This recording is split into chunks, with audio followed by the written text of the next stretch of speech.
Welcome to the Wounds of the Faithful podcast, brought to you by DSW Ministries. Your host is singer, songwriter, speaker, and domestic violence advocate Diana Winkler.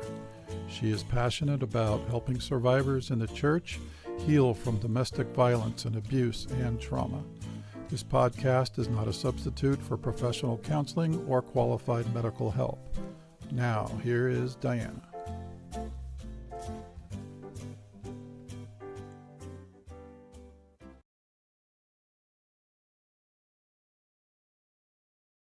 I hope that you're enjoying some of our guests this year. We've had quite a few really exciting people, and today is going to be no exception. We have John David Graham on the show. I'm going to talk about his ministry with Good Samaritan Home and his book called Running as Fast as I Can. So this is a mentoring program for men and women restarting their lives after prison. We've had some folks on the show that are recovering from prison life, and I think you'll find this interview very interesting. John has had a lot of varied life experiences. We have a terrific conversation about his story and then his fantastic book that we're going to talk about. Reader's Favorite has hailed his book as truly a masterpiece, and it has already won 26 awards. So that's a good reason to read this book. So the book is about the character Daniel Robinson as he struggles to overcome generations of poverty, neglect, and abuse that have left him totally incapable of the life and love he desperately wants. So I think some of us can relate to those things, can't we? So I find it really exciting to see that he has started 17 Good Samaritan homes in the greater Dayton, Ohio area. So he is doing some great work. And I'm looking forward to hearing what you think of the episode of this interview. So I'm not going to delay this any further. Here is my conversation with John David Graham. Please welcome to the show my guest, John David Graham. Thanks for being with us today. I'm very glad to be here, Diana. Thank you very much. I'm really excited to hear about your Good Samaritan Home, and we're going to talk about your book that sounds very interesting, Running as Fast as I Can. So before we do that, I'd like to hear about your story growing up. I see that you've had so many things that you've done. You're being kind. Yeah, you've had a lot of experience in many different things. And I know you have a story of how you went through life. You grew up in the 60s, huh? And yeah, give us a start of your background, your upbringing, and how did you get to here? What I've noticed lately is even today on the news, you're seeing issues of bombings and terrorist attacks. And it seems like every day we're seeing political violence and religious violence. And it reminds me a great deal of the 60s, particularly 1968. It was an extremely tumultuous time. And we had college campuses in protest and being shut down. And it was at best, it was disorienting. And in fact, I was even involved. I went to see a girl at Kent State on the day of the shootings in 1970 and got involved at another campus that very day in a student protest. And you get swept up in it just by following the crowd. But it took me years to come out of a college that period and even enter a voting booth. So there was 30 years, in fact, because we were so bombarded with distrust and even some of us contempt for the government because we felt betrayed. But also the economy was shifting. And what we'd had in the 60s was prosperity in the mills and in the factories. And that disappeared in the 70s. And so everybody who had these stable plans lost them.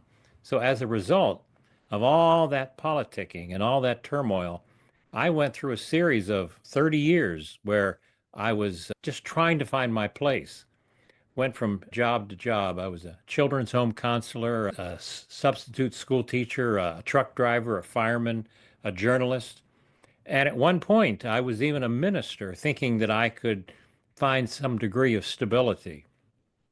But what I found was that even in the church, there's politicking, and particularly in the Protestant church, where it's based on, did you please the congregation? Did you grow the congregation? Did you fill the offering plate with your sermon? And I found that the vision of the ministry is a lot like Hollywood. It's presented as being a wonderful life, but in reality, it's a D-Day front.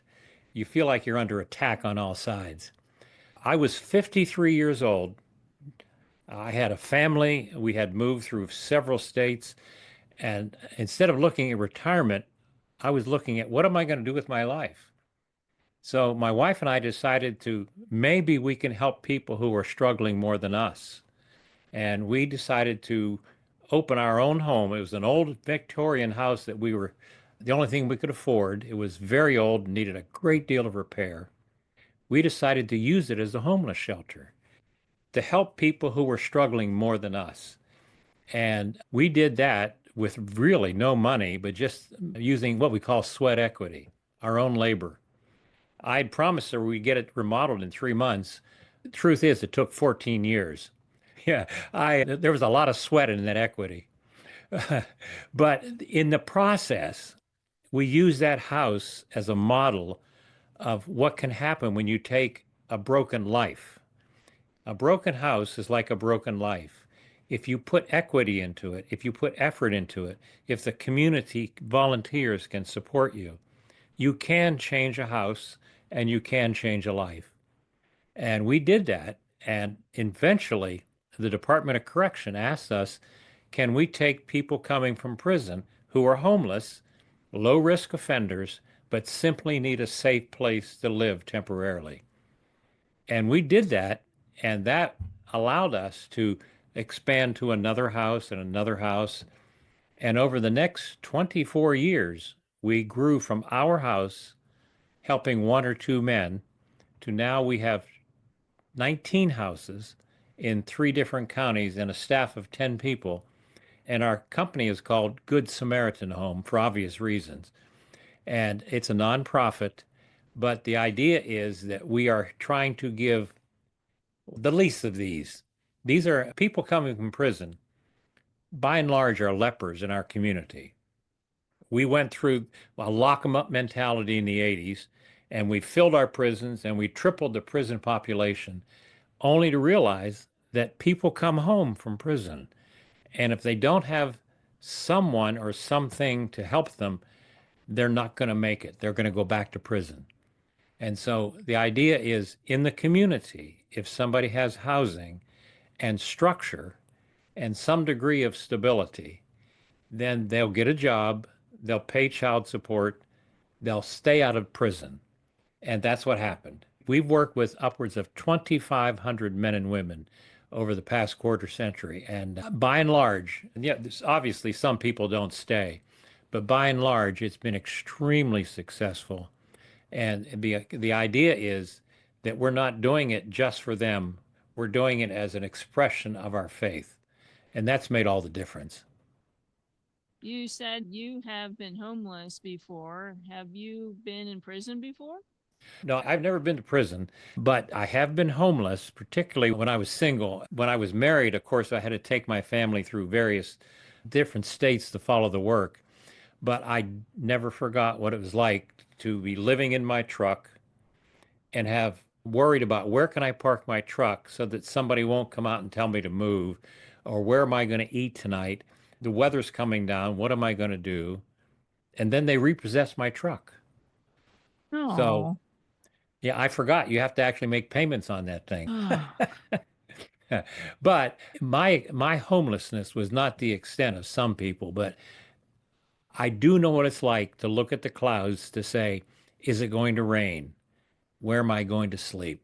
And so what I was able to do was transfer that understanding to my residents.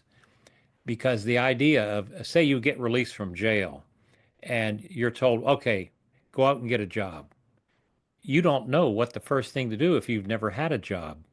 And sometimes, if you've been in jail for 20 years, can you imagine coming out and not have ever used a cell phone? And everything is done on a cell phone today. Yes. Yeah, even the idea, if you're getting food stamps, it's all done on a bank card now. You used to get stamps in a paper booklet and you took that to the grocery store, but now it's all electronic. So what you and I take for granted is a whole new world for many people. We like to say that we're in rehabilitation, but the truth is, I think we're in habilitation. We're teaching skills that some of these people have never learned. And it's been an education for me. I'll guarantee that. Now, also, the people that come out of prison, most people will not hire them because they have trust issues with people coming out of prison. So they have that against them too, right? It's a double issue because technically, you shouldn't discriminate, but we all do because, and you should in reality, because if somebody has a felony, you know that they have something that you have to be aware of. For example, if it's theft or drugs, then can you trust somebody to work at the cash register? Or if it's a violent offense, are they safe, even though the offense may have been 30 years ago? Or if it's an addiction offense, alcohol, how do we know that addiction is not continuing? You're absolutely right. You should be careful, but yet I believe as a community, we really have to give somebody a second chance because the alternative is throwaway. You just have to throw away people who have made mistakes. And as a moral people, we can't do that. Have you seen a TV show called Pit Bulls and Parolees? I'm aware of it, and I'm aware of the program, actually. Yeah, I love that show. And I think that's a great thing for both the dogs and the people on parole. Now, I will need to say that I'm very careful that people understand that this is not some sort of hug-a-thug program where you simply say, come here, brother, let me give you a big hug, and Jesus loves you, and all is fine. I believe we have to be wise as serpents and gentle as doves. And gentle sometimes can be pretty tough too, because I never forget. It's like the adage about when you pick up a snake and the snake bites you, why are you surprised? Because that's the nature of the snake. Yes. But what we try to do is learn how to handle. And the key element, I believe, is to treat people with respect, because that to me is the universal language. And we have guidelines, we have rules, we have accountability, but we also try to respect the people we're dealing with. And I think that's why it's worked. You started these Good Samaritan homes and you're in these communities. Did you get any resistance when you started housing former felons? What was that like? I got the innocent part down right when I first started. I had a newspaper reporter call and say he'd like to do a story about our house. And I thought, this is good. We'll be able to get people to support us emotionally. And I wasn't looking for financial necessarily. I just wanted supporters in the community. And once the article came out, the blowback was instantaneous and it was intense. And it was beyond anything I anticipated. There were petitions passed immediately in town. There were calls to the city council. There were meetings. There were threats. I had letters to the editor from grandmothers, parents. One fourth grade girl wrote to the editor and said, I'm afraid to go to school because of that house. Somebody else, they moved the bus route away from my house so that students wouldn't have to drive by our house. And I had a woman in McDonald's threaten to kill me. And she said, I'm a grandmother, but if one of your guys came around my house, I'd kill you and him too. We ended up in 3 lawsuits, and I even had police protection at one point. Wow. It was incredible. But I will tell you this, that when you're under intense pressure, and I can speak in a biblical reference here, when you come before the authorities and it says that God will give you the words to say, I have found a calmness has come over me. And I have found that when I'm speaking what I feel to be the words of, not words of God, but I'm speaking what I feel to be the right mission, because I'm very careful to give God credit for things that often are mundane. And so Mhm. I just try to act as if I am the hands and feet when I speak. And I found that I didn't feel the need to defend myself, nor did I feel the need to come at critics or even to combat the lies. I found that the best thing we could do was to not respond in kind. In fact, we used our snowblower to speak louder than I ever could. When it snowed in winter, we got the snowblower out and did the whole block. And we cleaned Wow. everybody's sidewalk all winter long without saying a word. And eventually, the neighbors saw that we were not a threat. And Mhm. eventually, it took time. Those same Mhm. people that used to wave at us with one finger now wave with all their fingers. If, Yes. yeah.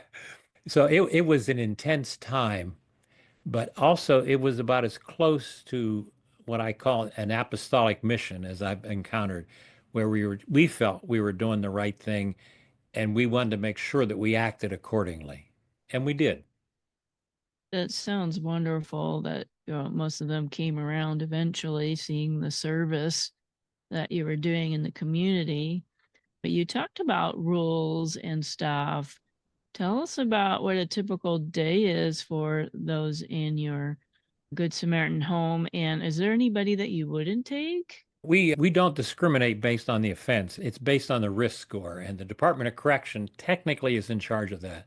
So if somebody is considered to be a high risk, that doesn't necessarily mean they're dangerous because this is called independent housing. So we wouldn't get somebody who needs to be under lock and key.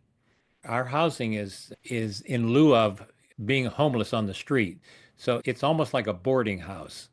We have rules in that you're responsible to clean your room. You're responsible to be in at curfew. You're responsible to respect your roommates. Basically, it's what a boarding house is like. And if you don't want to be here, you're welcome to leave, but you'll lose your free housing.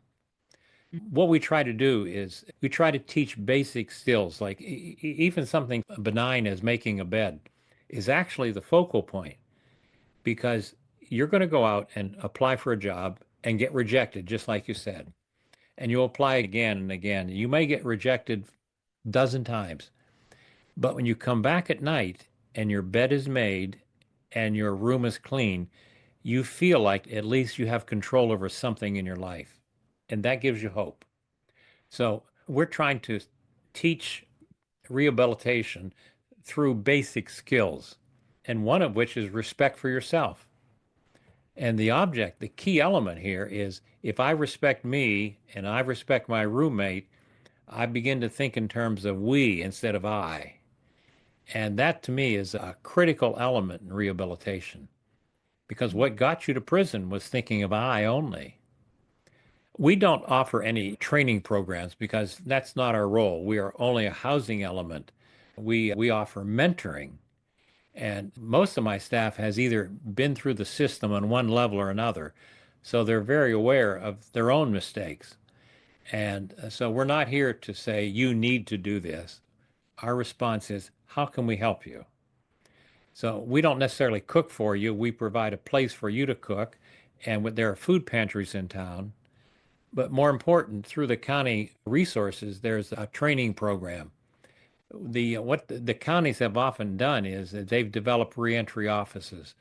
And the idea is that how do I help you get a job? How do I even teach you to do a job interview?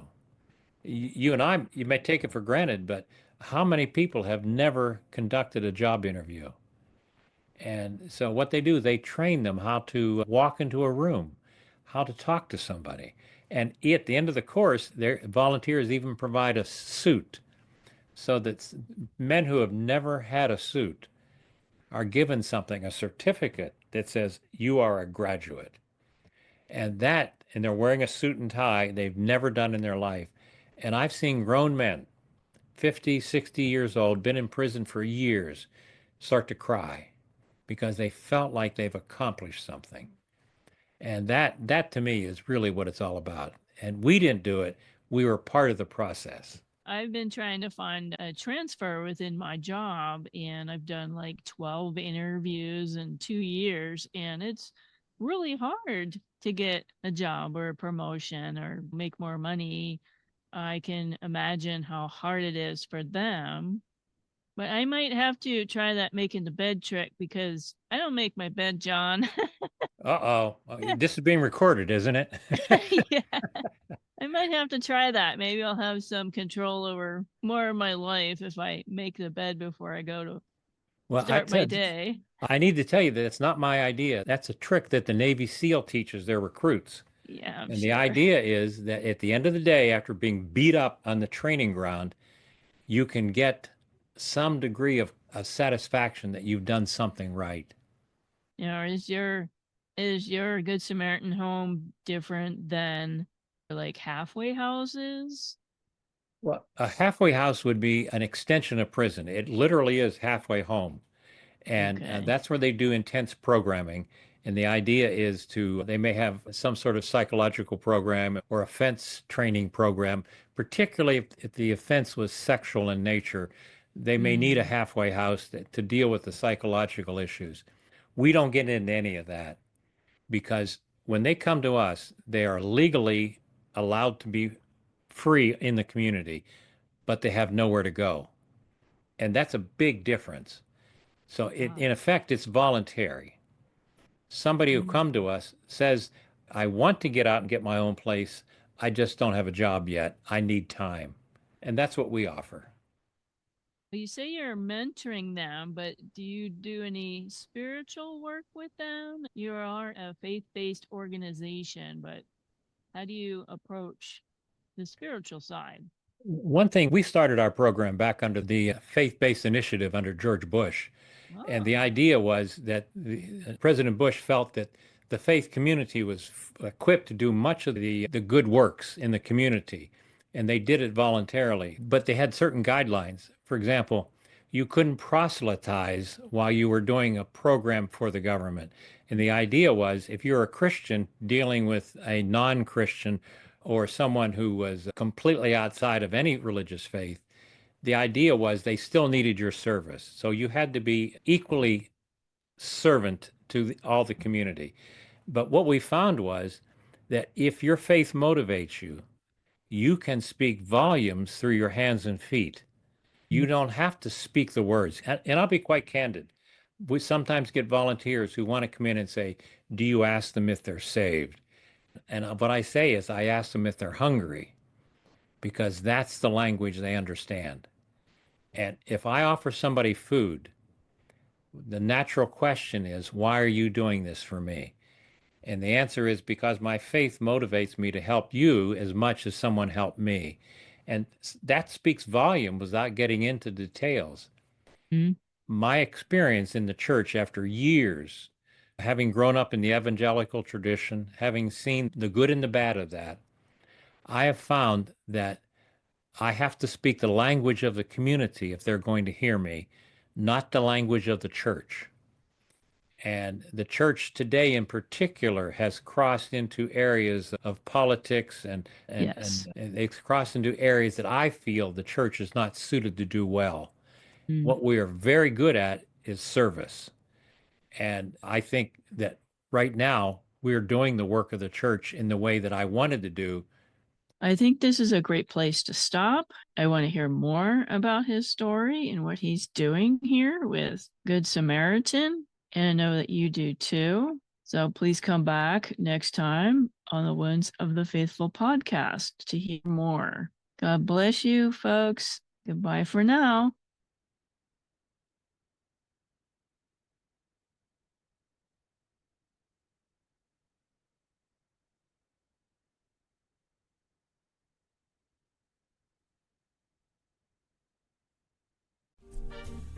Thank you for listening to the Wounds of the Faithful podcast. If this episode has been helpful to you, please hit the subscribe button and tell a friend. You can connect with us at dswministries.org, where you'll find our blog along with our Facebook, Twitter, and our YouTube channel links. Hope to see you next week.